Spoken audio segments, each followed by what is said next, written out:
mga kaibigan, nangangarap pong mabawasan ang supply ng tubig sa mga kabahayan sa Metro Manila. Nagsimula na hong maramdaman ngayon ang epekto ng El Niño phenomenon.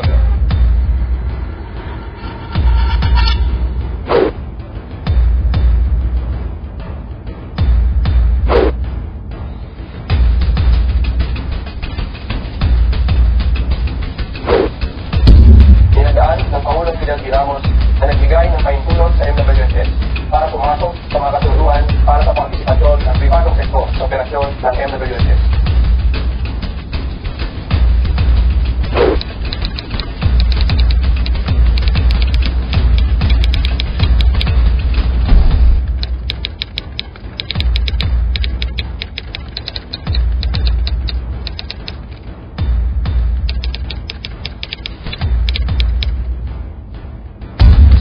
Inilarawan pa ito bilang pinakauna at pinakamalaking waterworks privatization project sa buong mundo.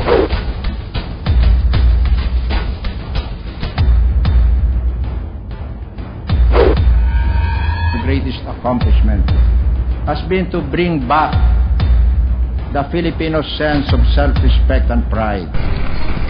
I've had enough.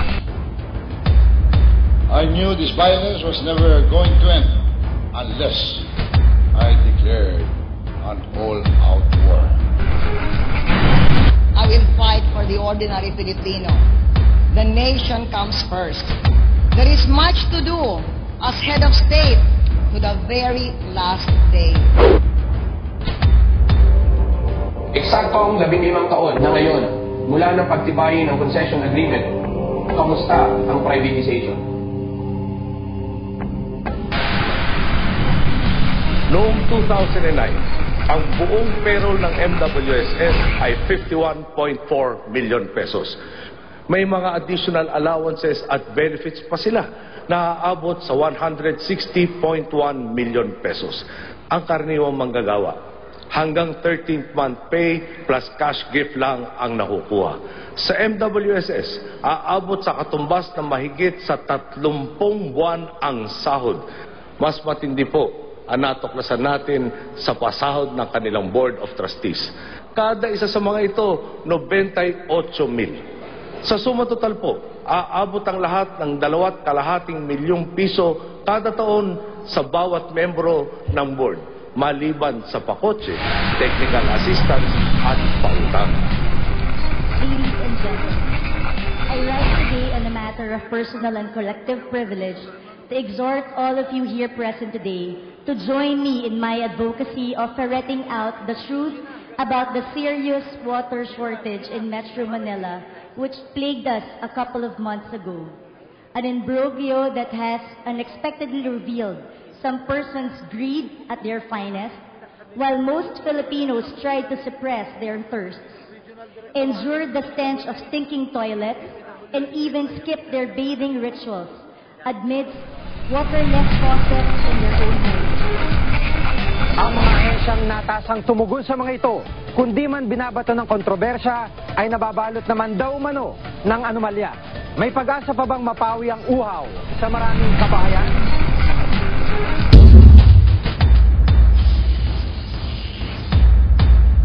Nag-speech si Pangulong Noynoy Aquino nung SONA niya at dun nga tinira niya yung MWSS. Pagkatapos ng SONA niya, what's next? So doon kami nagsimulang mag-imbestiga talaga.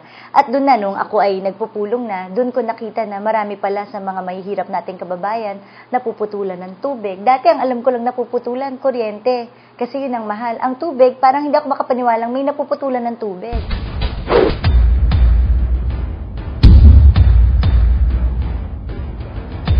Simula ng 1997 na 2.40 lamang nung hindi pa ho nagpa-privatize per cubic meter, 2.40 po, ano? Samantalang ngayon, 2012, alam niyo ho ba kung magkano sinisingil sa atin? 48 pesos po. Yung nagsimula po ang rate natin 4 pesos and 70 centavos per cubic meter. Ngayon po ay umaabot na ng 37 pesos per cubic meter. An increase of 1,450% over a span of 10 years.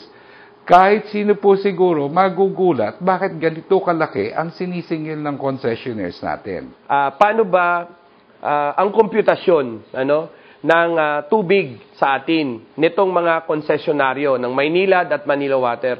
Alam niyo po, simple lang po ang itinatadhana ng concession agreement. Kailangan hindi po lumagpas ng 12% base sa kanilang kapital na inilagak na puhunan doon sa partikular na proyekto para dito sa tubig. Halimbawa po, ang Maynilad ay naglagay po ng 100 pisong kapital. Ibig sabihin, kung itong kapital na ito, na 100, dapat 12 pesos lamang ang tutubuin ng Maynilad. Dahil 100 piso lamang yung kanilang kapital na inilagay dito. Pero sa kanilang komputasyon, ganito po ang nangyayaring komputasyon ngayon. Paano po?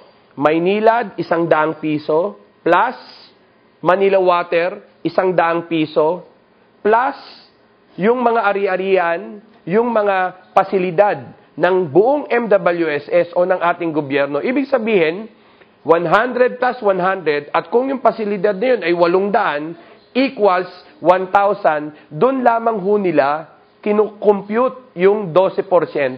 So, ibig sabihin ay lutong tubig ho ang nangyayari sa komputasyon dito sa problema natin sa tubig. Kaya ang kawawang si Juan ay napakataas po ng singil sa tubig na nagsimula po yung privatization.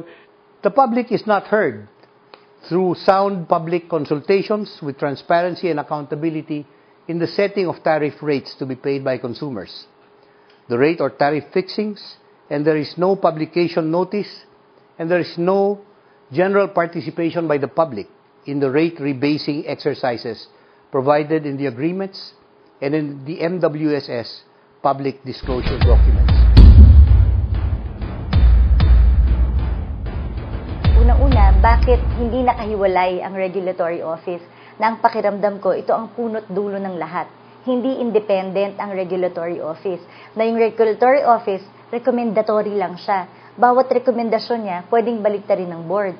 Ang mandato po ng regulatory office sa ilalim po ng concession agreement, sila po dapat ang mag-i-evaluate, sila po dapat ang mag-check kung tama ba ang isinusumite ng mga business plan ng mga dalawang konsesionaryong ito. Sino ba dapat ang proteksyonan ng ating mga regulatory officers? Hindi ba tayong mga consumers, hindi ang concessionaires? In short, the regulatory office is now working for the concessionaires instead of working for the consumers. As a matter of fact, ilang beses na akong nakausap ang MWSS, humihingi kami ng mga papel ng computation na ginawa ng dalawang concessionaires para ma-justify o mapag-aralan kung paano nilang nakuha yung rate nila. Sa awa ng Diyos, hanggang ngayon, after more than a year, we have not received anything from MWSS, nor has the regulatory office furnished us with copies of where they based their decision in approving the rates we are now paying the two concessionaires. Imbes na ang MWSS ang nagsusupervise sa dalawang concessionaire, ang lumitaw dito sa kanilang concessionaire agreement, yung dalawang concessionaire ang nagpopondo sa MWSS. Kaya hindi po pwedeng hindi sumunod ang MWSS sa dalawang concessionaire. Paano mo i-regulate yung mga tao ngayon na nagpapasweldo sa'yo? Parang napaka-imposible yata nun. Bakit mahalaga ang regulatory office? Kasi sila ang mag-i-evaluate kung prudent ba, kung makatwiran ba yung mga business plan. Kaso po, lumalabas na tila yata tikom ang mga bibig ng ating mga tao dito sa regulatory office at ganun din po sa Board of Trustees dahil nga ang nagpapasweldo sa kanila ay yung dalawang konsesyonaryo.